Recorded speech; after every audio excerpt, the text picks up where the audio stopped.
అందరికీ నమస్కారం. విద్య నేర్పిన గురుదేవుల పాద పద్మములకు శిరస్సు వంచి నమస్కరిస్తూ, కర్మ సిద్ధాంతం అంటే ఏంటో తెలుసుకుందాం. కర్మ అనే పదము క్రైస్తవ సమాజం వారికి పరిచయం లేదు, బైబిల్లో లేదు కాబట్టి పరిచయం లేదు. హిందూ సమాజం వాళ్ళకి పరిచయం ఉన్నది, వారి నోటి నుండి ఈ పదం వస్తూ ఉంటుంది. వారికి ఈ కర్మ సంబంధమైన కొంత జ్ఞానము తెలుసు. ఖురాన్లో కూడా కర్మ అనే పదాలు ఉపయోగించబడ్డాయి. కానీ వారు బోధకులుగా, క్రైస్తవ బోధకులు వలె కాక అందరితో మాట్లాడకపోవడం చేత ఆ ఖురాన్లో ఏముందో మనకు తెలియదు. ఈ క్రైస్తవ సమాజంలో దేవుని బోధ ఒక గ్రంథం చదివి బయటికి చెప్పటంలో పాస్టర్లు సక్సెస్ అయ్యారు. అందులో ఏం చెప్తున్నారు, భావం సరిగ్గా ఉందా లేదా అని పక్కన పెడితే, గ్రంథం పక్కన పెట్టుకొని చదివి చెప్పటం అనే విధానం క్రైస్తవ సమాజంలో గొప్పగా ఉన్నది. అయినప్పటికీ కర్మ సిద్ధాంతం తెలియని వారిగా ఉన్నారు. వారికి కర్మ సిద్ధాంతం అనేది దూరముగా ఉన్నది. హిందూ సమాజంలో ఉన్నవారు కర్మ నమ్ముతారు. ఏదైనా ప్రమాదం జరిగినప్పుడు, ఏదైనా ఇబ్బంది వచ్చినప్పుడు ఇది నా ప్రారబ్ధం అంటారు. అక్కడి వరకు వారికి ఇవ్వబడిన జ్ఞానము, విశ్వాసము, నమ్మకము అది చాలా గొప్పది అని చెప్పవచ్చు. వాస్తవంగా భగవద్గీతకి దూరమైన హిందూ సమాజం చెడిపోయింది అని చెప్పుకోవచ్చు. భగవద్గీతకు దూరమైన హిందూ సమాజం చెడిపోయినట్లే. ఖురాన్ జ్ఞానము మనకి ఇంకా అందుబాటులోకి రాలేదు. వాస్తవంగా అందులో బోధకులు బయటికి వచ్చి చెప్పకపోవటం చేత అందులో ఉన్న జ్ఞాన వివరం అందరికీ తెలియదు.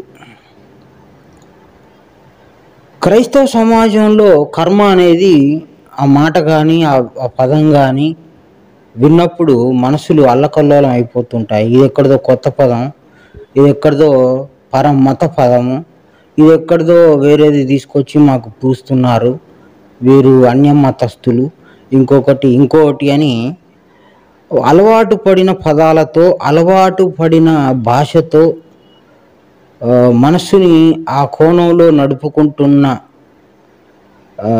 ఈ క్రైస్తవ సమాజం వారికి ఈ కర్మ అంటే ఇది హిందూ మాట, హిందూ జ్ఞానం అనుకుంటారు. కానీ వాస్తవంగా కర్మ అంటే భగవద్గీత ప్రకారం జీవుడి యొక్క లెక్కాచారము అని అర్థం. భగవద్గీత ప్రకారం కర్మ అంటే జీవుడి యొక్క లెక్కాచారం. అంటే వాడు ఏం తినాలి, ఏం తాగాలి, ఎట్లా బతకాలని నిర్ణయించబడిన జీవితాన్ని కర్మ అంటారు. ఆ కర్మకు, అనుభవించే కర్మకు ప్రారబ్ధము అని పేరుంది. ఇది హిందువుల నోటి నుండి వస్తూ ఉంటుంది. వారికి ఆ జ్ఞానవివరం తెలుసో తెలియదో కానీ అంటూ ఉంటారు. తెలిసి తెలియక కొన్ని సందర్భాల్లో ప్రతి ఒక్కరి నోటి నుండి ఈ మాట వస్తుంది. ఏది? కర్మ, ఇది నా కర్మ, వారి కర్మ అంతేలే అని. ఇలాంటి పదాలు క్రైస్తవ సమాజం కాదు, ప్రతి మనిషి శరీరంలో నుండి వస్తుంది. ఎందుకు అంటే పూర్వం పెద్దలు ఆ మాట ప్రతి ఒక్కరి హృదయంలో ఉండాలని అది నానుడిగా మాట్లాడడం జరిగింది. వారు చేసిన జ్ఞాన ప్రయత్నము, వారి నాటిన ఈ జ్ఞాన బీజము మనకి కూడా అది తెలియకుండానే వస్తూ ఉంటుంది. అది పెద్దల గొప్పతనము. ప్రతి జీవరాశికి ఒక టైం ఉంది, ప్రతి జీవరాశికి ఒక లెక్క ఉంది. సృష్టిలో ప్రతిదానికి ఒక లెక్క ఉంది. లెక్క లేకుండా సృష్టిలో ఏదీ లేదు. ప్రతి విధానం చిన్నదైనా పెద్దదైనా కొలతలతో ఉన్నది, లెక్కలతో ఉన్నది. ప్రతిదీ గణిత శాస్త్రానికి అందుతూ ఉంది, ప్రతిదీ భౌతిక శాస్త్రానికి, ఖగోళ శాస్త్రానికి అందుతూ ఉంది, రసాయన శాస్త్రానికి అందుతూ ఉంది.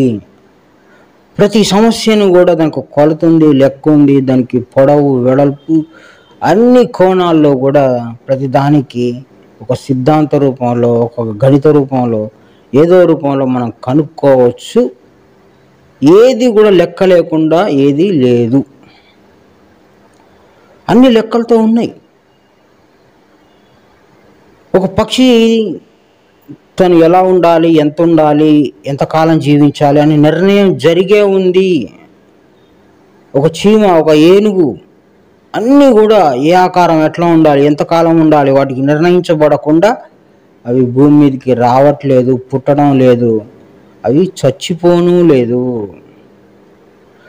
రాత లేకుండా చచ్చిపోవు, రాత లేకుండా పుట్టవు. లెక్క లేకుండా సావటం కుదరదు, లెక్క లేకుండా పుట్టటము కుదరదు. ప్రతిదీ లెక్కాచారంతో జరుగుతూ ఉంటుంది. ఏ జీవరాశి ఎంతకాలం బతకాలి, అది ఎట్లా ఉండాలి, దానికి ఆహారం అన్నీ మొత్తం అన్ని రకాలుగా ఎటు పరిశీలన చేసినా కూడా లెక్క లేకుండా ఏ జీవరాశి పుట్టదు, ఏ జీవరాశి పెరగదు, ఏ జీవరాశి చచ్చిపోదు. అన్నిటికీ లెక్క ఉంటుంది. ఆ లెక్కాచారంతో ఉన్నదాన్ని కర్మ అంటాం. కర్మ అంటే ఇంకోటి ఏం కాదు, లెక్కాచారము. ఈ లెక్కాచారంతోనే ప్రతి మనిషి బతుకుతూ ఉంటాడు. గొప్పవాడిగా, బీదవాడిగా, తెలివైనవాడిగా, తెలివి తక్కువవాడిగా, బలవంతుడిగా, బలహీనుడిగా, రోగస్తుడిగా, లేమివాడిగా, కలిమివాడిగా, ఏదైనా సరే ఏ విధానంతో ఎవడు బతికిన దానికి లెక్క ఉంది. నేను కటిక పేదరికంలో బతుకుతున్నాను, లెక్క ఉంది. ధనవంతుడిగా బతుకుతున్నాడు, లెక్క ఉంది. ఆ లెక్క ప్రకారం వాడు బతుకుతాడు. రాజుగా లెక్క ఉంది.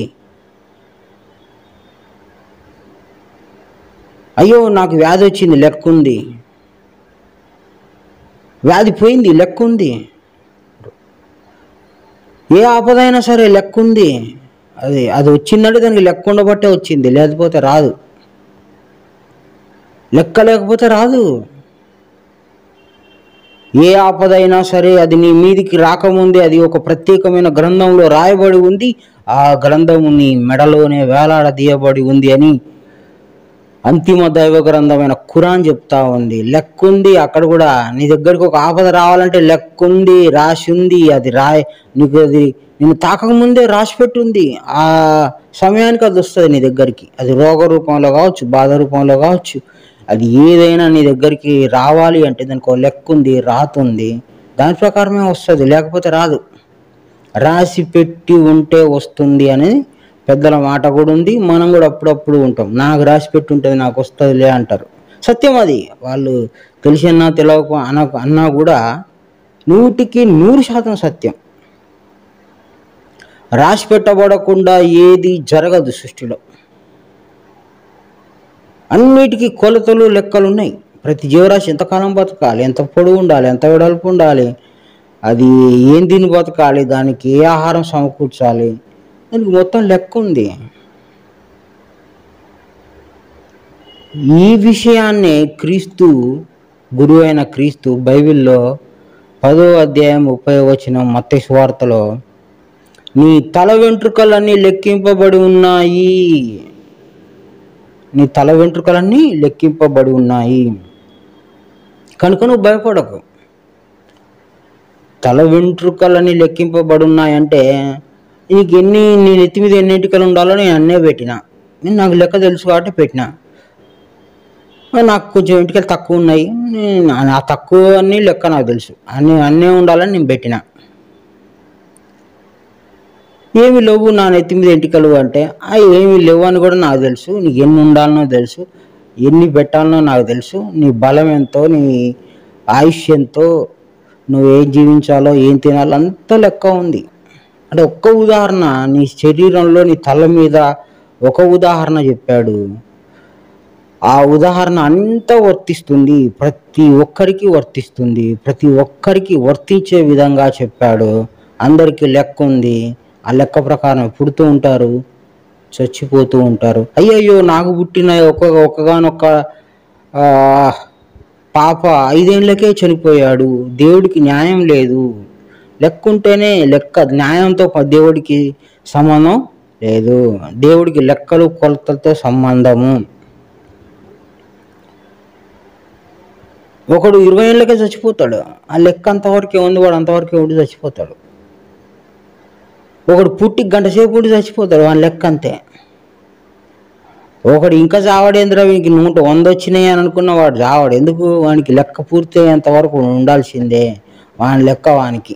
వాడు దగ్గుతూనో తుమ్ముతూనో మనసానికి అతుక్కొని వాడు బతకాలాడు. వాని లెక్క పూర్తయ్యేదాకా వాడిని తీసుకుపోయేది లేదు, వాడి భూమిని వదిలిపెట్టి పోయేది లేదు. ఆ లెక్క పూర్తయిన రోజున వాడిని ఆపేదానికి కూడా లేదు. ఈ విధంగా చాలామంది చావును కోరుకుంటారు. నేను ఎందుకు, నాకు బతుకు, చచ్చిపోతే బాగుండు, అది ఇది అనుకుంటారు. కానీ రాదు. లెక్క పూర్తయ్యేంత వరకు నువ్వు ఎన్ని ప్రయత్నాలు చేసినా రాదు, నువ్వు ఎంత కోరుకున్నా కూడా అది రాదు. ఏదైనా అంతే. క్రీస్తు చెప్పిన మాట బాగా పరిశీలన చేస్తే, భగవద్గీతలో మాట పరిశీలన చేస్తే, ఖురాన్లో మాట పరిశీలన చేస్తే కర్మ సిద్ధాంతం బయటపడుతూ ఉంది. అంటే కర్మ అనే ఒక లెక్కాచారంతో ఉంది ఈ సృష్టి, ఈ మనుగడ, ఈ జీవరాశి అని. ఈ జీవరాశి అంతా కూడా లెక్కతో నడుస్తూ ఉంది కాబట్టి ఆ లెక్కనే ఏమంటున్నాము? కర్మ సిద్ధాంతము అంటాం. నువ్వు రాసుకొని వచ్చావు, నువ్వు పుట్టగానే నువ్వు ఎంతకాలం బతకాలో నిర్ణయించబడి ఉంది, ఏం తినాలో ఉంది, ఎంతకాలం, ఎంత ఆరోగ్యంగా, ఎంత అనారోగ్యంగా, ఎంత బలంగా, ఎంత బలహీనంగా, ఎంత ఉన్నతంగా, ఎంత లేమితనంగా ఉండాలో రాసి పెట్టబడి ఉంది. కనుక నువ్వు భయపడకు అన్నాడు. నా అంతటితో ఆపలేదు క్రీస్తు. నీ తల వెంట్రుకలన్నీ లెక్కింపబడి ఉన్నాయి గనుక నువ్వు భయపడకు అన్నాడు. భయపడకు అనేది ఎందుకు పెట్టాడు?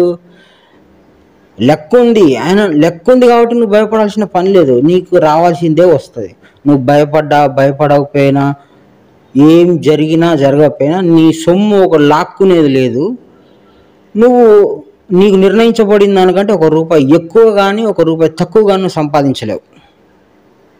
అందుకే పూర్వం పెద్దలు ఎగిరెగిరి దంచిన అదే కూలి, ఎగరకుండా అదే దంచిన కూలి అంటారు. ఎగిరెగిరి దంచిన అదే కూలి, ఎగరకుండా సైలెంట్గా పని చేసుకున్న అదే కూలి. అంటే నాకు వచ్చేదే వస్తుంది, నేను ఉరికితేనే ₹1 ఎక్కువ రాదు, నాకు నెమ్మదిగా ఉన్నాను, నాకు ₹1 తక్కువ రాదు. సోమరిగా, హుషారుగా నువ్వు ఎట్లా నీకు వచ్చేదే వస్తుంది. నువ్వు హుషారుగా ఉన్నావు అంటే హుషారుగా ఉండే లెక్క నీ దగ్గర ఉంది. సోమరిగా ఉన్నావు అంటే నీ లెక్కలో సోమరితనానికి సంబంధించిన సమాచారం ఉండబట్టే జరుగుతుంది. నువ్వు బలంగా ఉన్నావు అంటే ఆ సమాచారం నీకు రాసి పెట్టబడింది కాబట్టి నువ్వు బలంగా ఉన్నావు. అనారోగ్యంగా ఉన్నావు అంటే నీకు ఆ సమాచారం రాసి పెట్టబడి ఉంది కాబట్టి అట్లున్నావు. ఈ రాసి పెట్టబడిన జీవితం నువ్వు గడుపుతా ఉన్నావు కాబట్టి నువ్వు అస్వతంత్రుడివి. అస్వతంత్రుడు అంటే వాడు సొంత నిర్ణయం తీసుకునే అధికారం లేనివాడు, జైల్లో పడ్డ జీవితం లాంటివాడు, నిర్ణయించబడిన జీవితాన్ని గడుపుతూ ఉన్న వ్యక్తి కాబట్టి వీడు కర్మ సంబంధికుడు, లెక్కాచారంతో బతికేవాడు. కాబట్టి మనం ఈ లోకంలో లెక్కాచారంతో బతుకుతూ ఉంటాం. మన పక్కన వాళ్ళు అంతే, ఇప్పుడు పుట్టినోడు అంతే, ఇప్పుడు చచ్చినోడు కూడా అంతే. లెక్క లేకుండా ఓడి పోడు, లెక్క లేకుండా నీకు ఏది జరగదు. సృష్టిని ఇంత పకడ్బందీగా నడుపుతూ ఉన్నాడు కాబట్టి క్రీస్తు చాలా పెద్ద సీక్రెట్ మనకు చెప్పాడు. నీ తల వెంట్రుకలన్నీ లెక్కింపబడి ఉన్నాయి కనుక నువ్వు భయపడకు. నువ్వు ఎందుకు భయపడతావు? నీకు ఆయుష్ 60 ఏళ్ళు రాశాడు అనుకో, నిన్ను ఎవడు ఏం చేయలేడు. 60 ఏళ్ళ వరకు నీకు సావు రాదు. అమ్మో ఏమో అవుతుందేమో అని భయపడ్డా నీకు సావు రాదు. నీకు నిర్ణయించబడిన రోజే నువ్వు చచ్చిపోతావు. కానీ నువ్వు భయపడ్డావని ముందు పోవటము, నువ్వు ధైర్యంగా ఉన్నావు కదా ఇంకొక 2 సంవత్సరాలు పొడిగించటం అట్లేం ఉండదు. నిర్ణయించబడిన జీవితంలో నువ్వు చచ్చిపోతావు అంతే.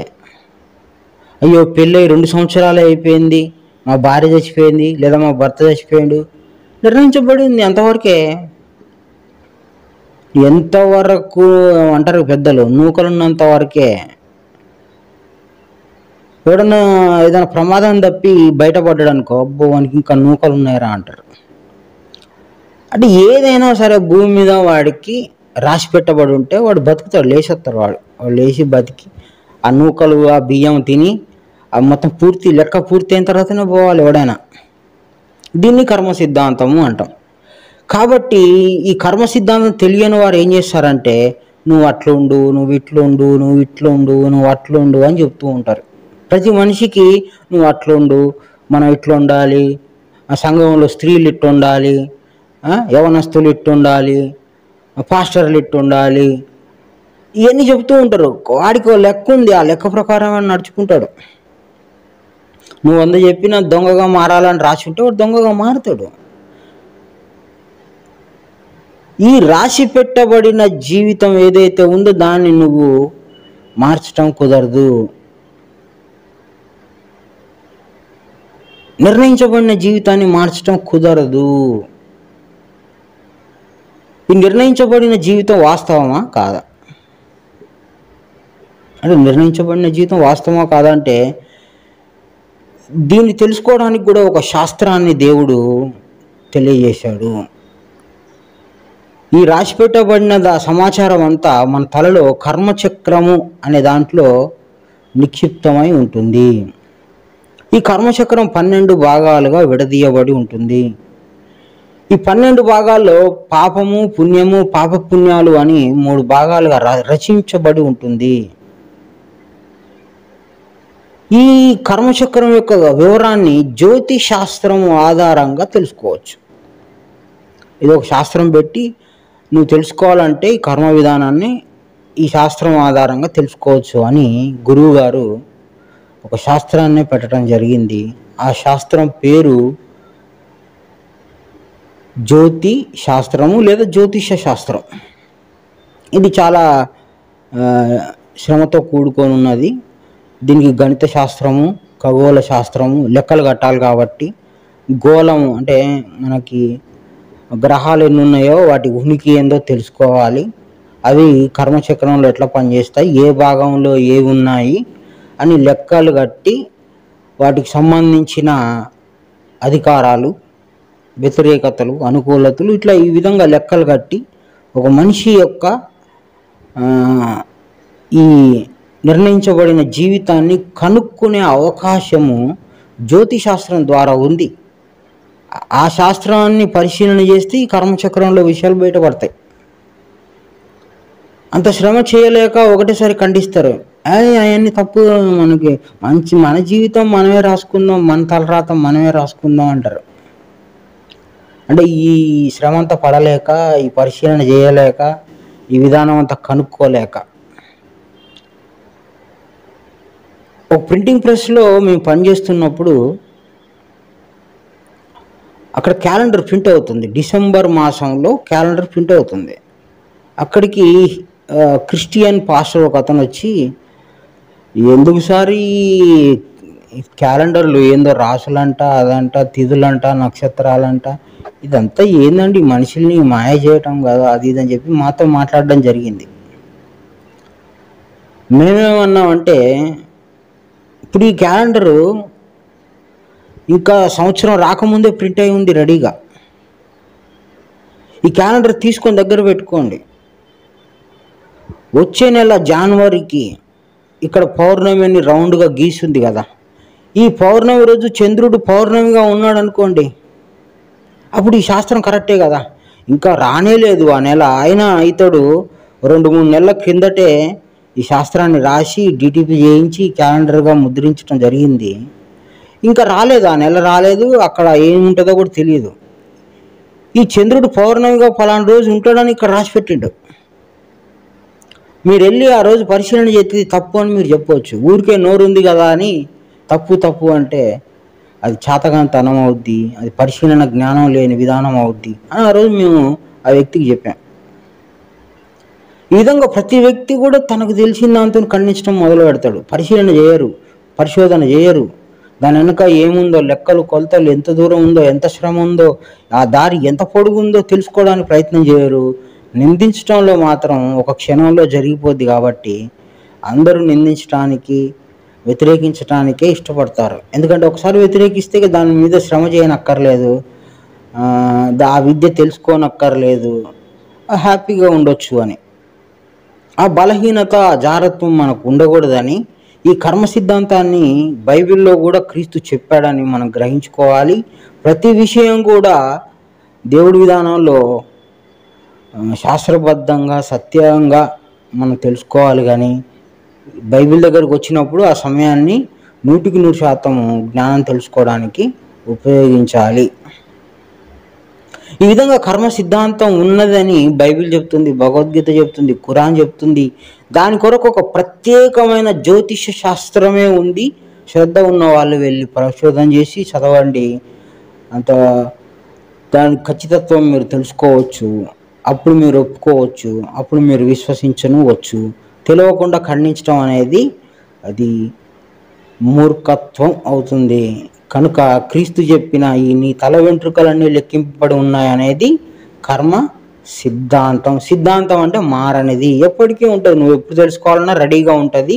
ఎప్పుడు నెరవేరుతూ ఉండేదాన్ని సిద్ధాంతం అంటాం. ఎప్పుడు నెరవేరుతూ ఉంటుంది.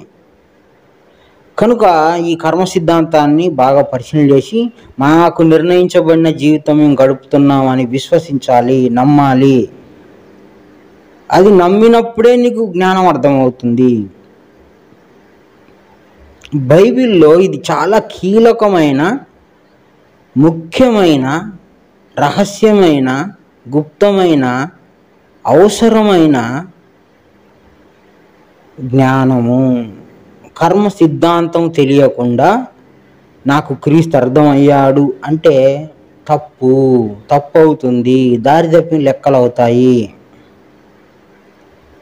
ఎందుకు అంటే నేను స్వయం నిర్ణయాలు చేసుకోలేని వ్యక్తిని అని నువ్వు నిర్ధారించుకున్న రోజున అప్పుడు ఏం చేయాలి, క్రీస్తు వాక్యం ద్వారా నెక్స్ట్ ఏం జరుగుతుంది అనేది సెకండరీ. అంటే తర్వాత, ముందు నా పరిస్థితి ఇది అని నువ్వు గుర్తించి నిలబడ్డప్పుడు అప్పుడు నీకు జ్ఞానము అర్థమవడానికి అవకాశం ఉంటుంది. నిర్ణయించబడిన దానిని, నిర్ణయించబడి గడుపుతున్న జీవితాన్ని చెడిపివేయటానికి, లేకుండా చేయటానికి, మార్చుకోవడానికి ఒక అవకాశం ఉంది. ఆ అవకాశమే క్రీస్తు జ్ఞానము. నా జీవితం నిర్ణయించబడి ఉంది, దాన్ని మార్చుకోవాలంటే ఒకే ఒక్క మార్గము, దేవుని మార్గము. ఈ దేవుని మార్గంలో వెళ్తేనే ఇది మారుతుంది, కానీ మరొకటి కాదు అని ఒక నిర్ణయానికి వస్తాము. కాబట్టి కర్మ సిద్ధాంతం తెలియని వారికి దేవుడి మాట మీరు ఎన్ని కోణాల్లో, ఎన్ని రకాలుగా పరిశీలించినా అది అర్థం కానట్లే. నువ్వు భయపడుతున్నావు అంటే నీ కర్మ సిద్ధాంతం తెలియదు అని. కర్మ సిద్ధాంతం తెలిస్తే నాకు వచ్చేదే వస్తుంది, నాకు ఏది రావాలని అదే వస్తుంది. మరణం నాకు ఏ టైంలో రావాలని అదే వస్తుంది. ఆస్తి, రోగం, బాధ, అవమానం, ఏదైనా సరే, గౌరవం, అవమానం, ఏదైనా సరే నిర్ణయించబడిన సమయానికి అది వస్తుంది. ఒకవేళ నిర్ణయించబడలేదనుకో రాదు, నిర్ణయించబడకపోతే రాదు. నువ్వు ఎంత మార్చుకోవాలనుకున్నా నీకు నిర్ణయించబడిందే వస్తుంది, ఇంకోటి కాదు. కాబట్టి నిర్ణయించబడిన జీవితం అని నిర్ధారణ చేసుకొని విశ్వసించినప్పుడు అప్పుడు బైబిల్లో అనేక విషయాలు, అనేక జ్ఞాన విషయాలు మనకి తెలియబడతాయి. అవి ఎట్లా మనకు ఉపయోగపడతాయి, ఏ కోణంలో అవి మన కర్మను లేకుండా చేస్తాయి, అవి మన లెక్కను మార్చేస్తాయి. ఈ విధంగా మనం కొంత గ్రహింపు చేస్తే కనుక ఈ ముందు మనం ఏంటిదో తెలుసుకోవాలనేది క్రీస్తు చెప్పాడు. నువ్వు భయపడుతున్నావు అంటే నీ కర్మ సిద్ధాంతం తెలియదు అని అర్థం. కర్మ సిద్ధాంతం తెలిసిన వాళ్ళు భయపడరు అని అర్థం. భయం అంటే ఏదో జరుగుద్ది అని, ఉన్నదేమో నీకు జరుగుతుంది కానీ లేనిది జరగదు అని క్రీస్తు చెప్తూ ఉన్నాడు. లేనిది నీకు జరగటానికి అవకాశమే లేదు. ఒక ఇద్దరు తల్లిదండ్రులు వాళ్ళ కూతురు ఎదిగి 18 సంవత్సరాలు వచ్చినాక ఒక నలుగురు రేప్ చేసి చంపేస్తారు. ఇది మన న్యూస్లో కూడా విన్నాము, చూస్తున్నాం. అల్లారు ముద్దుగా పెంచుకున్న కూతురు ఆస్తిపాస్తులున్నా అధికారాలున్నా తన ప్రాణాన్ని కాపాడలేకపోయామని కుమిలి కుమిలి ఏడ్చే తల్లిదండ్రులు. వారి దగ్గర అధికారం ఉండవచ్చు, లైసెన్స్డ్ రివాల్వర్లు ఉండొచ్చు, బలం ఉండొచ్చు, కండలు ఉండొచ్చు, పేరుండొచ్చు. ఎన్నున్నా జరగాల్సిన కర్మ జరిగి తీరుద్ది. తల్లిదండ్రులకు ఆస్తి ఇవ్వచ్చు, తల్లిదండ్రులు పిల్లలకి ఆస్తులు ఇవ్వచ్చు, కార్లు ఇవ్వచ్చు, బంగ్లాలు ఇవ్వచ్చు, కానీ కర్మ మార్చలేరు. వాళ్ళకి జరిగే ఆపదని తల్లిదండ్రులు పోగొట్టలేరు, ఎవరికి వాళ్ళు కూడా పోగొట్టుకోలేరు. ఆ ఆపద పోవాలి అంటే క్రీస్తు జ్ఞానము మనకు కావాలి, దేవుడి జ్ఞానం మనకు కావాలి. ఆ జ్ఞానమే సర్వ పాపాలని కడిగేస్తుంది, లేకుండా చేస్తుంది. ఒకవేళ ఆ హత్యా పాపము, ఆ మానభంగ పాపము అది అనుభవించేది ఉంటే, ఒకవేళ నువ్వు ఆ జ్ఞానం, దేవుడి జ్ఞానం తెలుసుకొని ఆ జ్ఞానం ప్రకారం నడుచుకుంటే ఆ కర్మ లేకుండా పోయి తప్పించుకోవచ్చు. ఇది ఎవరికి వారు చేయాల్సిన పని. పిల్లలకి తల్లిదండ్రులు ఏదైనా ఆస్తిగా ఇవ్వాలనుకుంటే అది దేవుడి జ్ఞానమే తప్ప మిగతా ఏది ఇచ్చినా అది వాళ్ళ కర్మలో సంబంధించిందే కానీ ఇంకోటి ఏం కాదు. వాళ్ళకి రావాల్సిందే వస్తుంది, వాళ్ళకి దక్కాల్సిందే దక్కుద్ది. కానీ జ్ఞానము, తల్లిదండ్రులు జ్ఞానం తెలుసుకొని పిల్లలకి జ్ఞానం ఇస్తే పిల్లల్ని రక్షించిన వారు అవుతారు. తల్లిదండ్రులు ఎవరికి వాళ్ళే రక్షించుకున్న వాళ్ళు అవుతారు.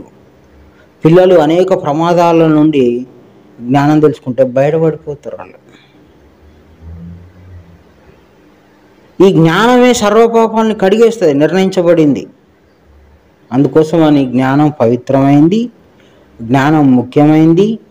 ఈ జ్ఞానం తెలుసుకుంటేనే వాడు ఈ మనిషి జన్మకు వచ్చినందుకు ప్రయోజనము. కర్మ సిద్ధాంతం బాగా తెలియాలి, అన్ని కోణాల్లో దీన్ని పరీక్షించుకొని చూసుకోవాలి. దీని అన్ని కోణంలో పరీక్షించి ఇది కరెక్టు, ఇది ఖచ్చితత్వం నిర్ధారణ చేసుకున్న తర్వాతనే మనం వాక్యంలో మిగతా విషయాల వైపు వెళ్ళాలి. లేదంటే అనేకమైన ప్రశ్నలు వస్తాయి, వాటికి సమాధానాలు చెప్పలేక జ్ఞానం తప్పుదో పట్టిపోతుంది, భావం చెడిపోతుంది, అర్థం కాదు. స్వతంత్రులము కాదు.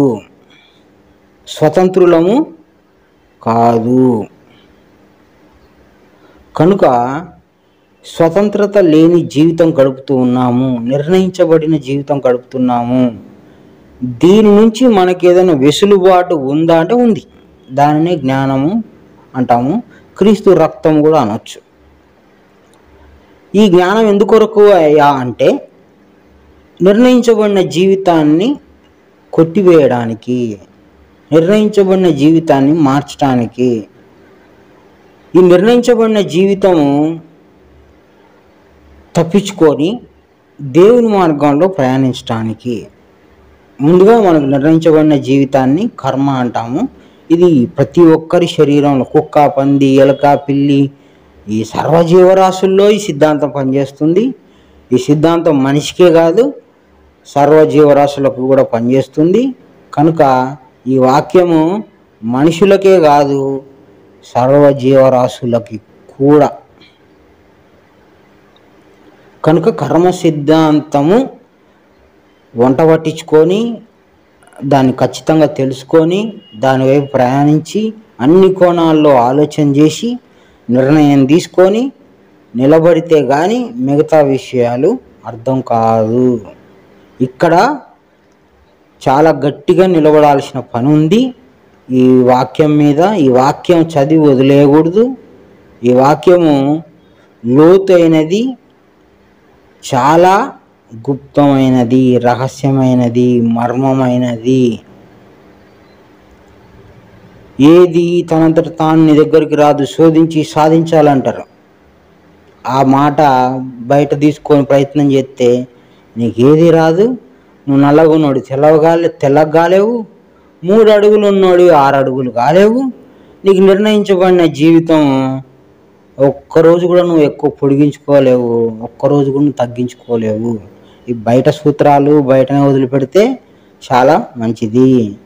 నీకు నిర్ణయించబడిన జీవితమే నువ్వు గడుపుతూ ఉన్నావు, గడుపుతావు. ఆ జీవితం అయిపోగానే వెళ్ళిపోతావు. కనుక నిర్ణయించబడిన జీవితాన్ని కర్మ సిద్ధాంతము అంటాం. కర్మ సిద్ధాంతాన్ని ఎవరైతే నమ్ముతారో, క్రీస్తు వాక్యాన్ని ఎవరైతే నమ్ముతారో, విశ్వసిస్తారో, దాని ప్రకారము అక్కడ నిలబడి ఆ వాక్యం ఆధారంగానే మిగతా వాక్యాలని ఎవరైతే చూస్తారో అప్పుడు జ్ఞానం అర్థమయ్యేదానికి అవకాశం ఉంటుంది. కర్మ సిద్ధాంతము క్రీస్తు చెప్పినట్లే జరుగుతుంది, ఇంకో రకంగా జరగదు. దుడుకు పేతురుని తీసుకుందాము. నేను అబద్ధం ఆడను తండ్రి అంటాడు. ఏమని? నీతో పాటు నేను చావవలసి వచ్చినను. మిషన్ తిప్పాడు. నీతో పాటు నేను చావవలసి వచ్చినను, నేను నెరుగనని నేను అన్న తండ్రి. క్రీస్తేమో నువ్వు ముమ్మారు అబద్ధం ఆడతావా? 3 సార్లు నువ్వు అబద్ధం ఆడతావయ్యా అంటే ఎదుటివాడి శరీరంలో వాడికి సొంత నిర్ణయం ఉండదు, అది కర్మ ప్రకారమే ఆడిస్తూ ఉంది, మాట్లాడిస్తుంది అని క్రీస్తు అతనికి చెప్తున్నాడు, ఎడ్యుకేట్ చేస్తాడు. అయ్యా నీ శరీరం నీ ఆధీనంలో లేదు, నీ మాట నీ ఆధీనంలో లేదు, నీ చూపు నీ ఆధీనంలో లేదు. ఏది ఎప్పుడు ఎలా మాట్లాడాలో దానికి ఒక నిర్ణయం ఉందయా. నువ్వు ఎవరు మాట్లాడను, అబద్ధం ఆడను అనడానికి? అదొక చట్టం, అదొక సిస్టమ్ ఉంది అని పేతురుకి చెప్తే, లేదు తండ్రి నేను అబద్ధం ఆడను, ముమ్మారు అసలుగా ఆడను, నేను చచ్చిపోతే అవసరమైతే కానీ ఆడను అంటాడు. కానీ క్రీస్తు చెప్పిన కర్మ సిద్ధాంతమే ఆ పేతురులో నెరవేరింది. అప్పుడు పేతురుకి అర్థమయ్యి తను పశ్చాత్తాపడి ఏడవటం జరిగింది. ఎందుకు అంటే శరీరాన్ని, కర్మ సిద్ధాంతాన్ని ఇంకా పరిపూర్ణంగా అర్థం చేసుకోకపోవటం చేత ఆయన దుఃఖించటం జరిగింది. ఏ మాట ఎప్పుడు ఏది వస్తుందో ఎవరికి తెలియదు. ఎందుకు? కర్మలో ఏది ఉంటే అదే వస్తుంది. ఒక మాటే నీ ఆధీనంలో లేదు, కర్మ ఆధీనంలో ఉంది, దాని ప్రకారమే వస్తుంది కానీ ఇంకోటి కాదు. 3 సార్లు అబద్ధం ఆడాలని క్రీస్తు లోపల కర్మచక్రంలో ఉన్న కర్మని చదివి చెప్పాడు. అది ఆయనకు సాధ్యమైంది, మనకు సాధ్యం కాదు కాబట్టి మనం చెప్పలేము.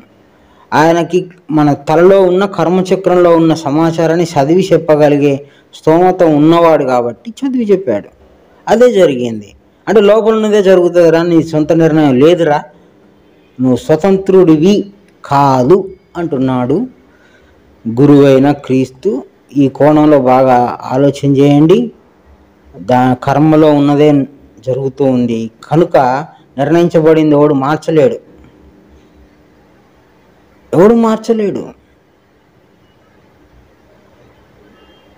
కనుక ప్రతి ఒక్కరికి కర్మ ఉంది కాబట్టి ప్రతి ఒక్కరు క్రీస్తు వాక్యం దగ్గరికి రావాలి. అక్కడికి వస్తే కాల్చుకోవడానికి ఎందుకు? రోగ బాధలు ఉన్నాయి, క్రీస్తు దగ్గరికి అంటే బైబిల్ వాక్యం దగ్గరికి వచ్చి అర్థం చేసుకొని దేవుని ఇట్లా శరణ వేడుకోవాలి, దేవుడు అంటే ఏంటిది ఈ వివరంతో తెలుసుకొని శరణ వేడుకొని ఉన్న కర్మను కాల్చుకోవడానికి మనం బైబిల్ దగ్గరకు వస్తాం. ఉన్న పాపాలని లేకుండా చేసుకోవడానికి, కడుక్కోవడానికి బైబిల్ దగ్గరకు వచ్చి బైబిల్ చదువుకొని ఆ బైబిల్ ద్వారా మన పాపాలని అంటే కర్మలని, పాపం అన్న కర్మ అన్న ఒకటే, ఈ పాపాలని లేకుండా చేసుకోవడానికి వస్తాం. ఆ పాపమే లేకపోతే బైబిల్తో మనకు పని లేదు. కనుక పాపం అందరికీ ఉంది. తెల్ల బట్టలు వేసుకొని వాడు ఎంత పెద్ద కోటీశ్వరునో వానికి ఉంది, మురికాలలో తిరుగుతున్న వానికి ఉంది, కుక్కకు ఉంది, పందికి ఉంది, నక్కకు ఉంది, అన్నిటికీ ఉంది కర్మ.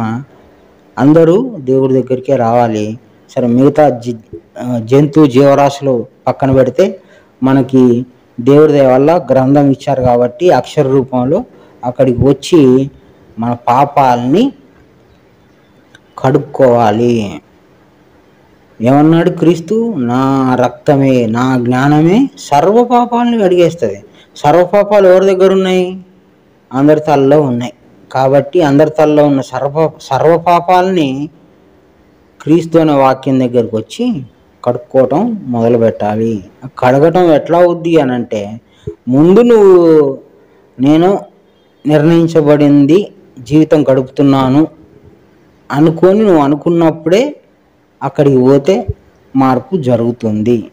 కనుక కర్మ సిద్ధాంతాన్ని బాగా అర్థం చేసుకోవాలని కోరుకుంటూ అందరికీ నమస్కారం. గురు సమర్పణం.